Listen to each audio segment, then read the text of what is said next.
و هشتا بولتن لتركيا بو سروك أردوغان قوتا اندامن آك بارتي دي برلمان دا كو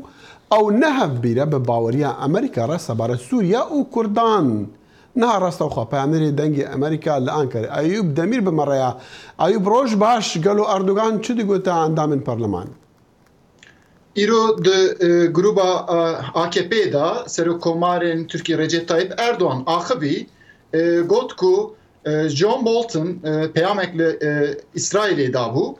got xeletiyeka heri mezin kriye ev rahneki tun liser Bolton diyar kir aliyedin daji gotku heke her iki de koridora teröre da cibigre emeji bersivavi bütündi bidin tişteki dinci dibêje ku Erdoğan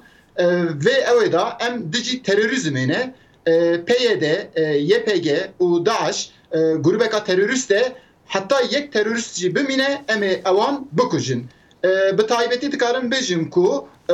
hem bersiva Bolton hem jî demên dawî da li Amerîkayê raderên Amerîkayê hin peyv gotibûn hin tişt gotibûn bersiva vana tevayî îro di gruba AKP'da hate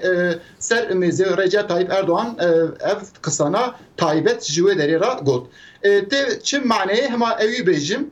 çend roj berê tidî John Bolton li İsrailê peyemek dabû nerinek ser Kurdan diyar kırı bu evli Türkiye jî rastî gelek ser hate gotûbêj kirin û gelek rahne tun jî hatbûn çêkirin îro divan hevdîtin da jî mirov dikare bibêje ku derketin pêş. بله أيوب معقي بولتن بكير رجفيا سردانا ويا تركيا دا Dema hê Bolton ne hatibû digotin ku li gel Serokkomarên Türkiye Recep Tayyip Erdoğan wezîrên parastinê Hulusi Akar û hin kesên din wê teklî çêbike an ji gel wan bicive rastî wisa derbas nebû John Bolton tenê bi İbrahim Kalın û bi alîkarên serokên mîtê û çend rayedarê din va hevdîtin çêkir yani li gel wezîrekî an jî ne li gel kesekî din teklî wan çê nebû îro ji Erdoğan jî xwe daxuyana xwe da diyar kir got ku muhatap John Bolton İbrahim Kalın'e yani berdevki Serokkomarên Türkiye İbrahim Kalın'e yani ev pers jî İbrahim Kalın jî hate pirsin gotun ku yani we bertekek nîşanda ku hevdîtin çêne bulger Serokkomarên Türkiye ew jî wiha got got nat şekî usanîne muhatap ez bûm ji bo wî jî me teklî çêkir. بله أيوب يعني بقشتي يعني بلكي دراجهادنا تركيا دنها وسعتي ديتنكم سردانا بولتن نسر كتيب واد لتركيا يعني تشتكو أمريكي دخوازج تركيا جوي خنادا وان وبيا أمريكيا هناك ما نوصايا Ana tedi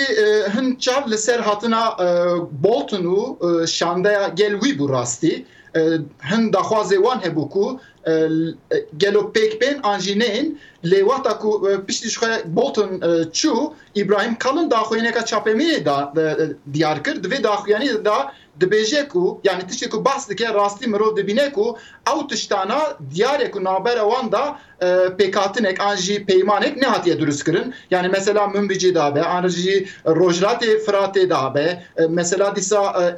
êrişî Esmanî da be van tiştana tevahî rastî mirov temaşe dike tiştekler nakeve ama çepanîme Tirkiye jî da jî gelekte gotûbêj kirin tên gotin ku ev hevdîtinek ku Türkiye bixwaze bidilê ve çê nebiye. بله أيوب دمير بيعمل دنجي أمريكا لأنكاري بكرت كونكشن رابو بلكي سباس سپاس خوش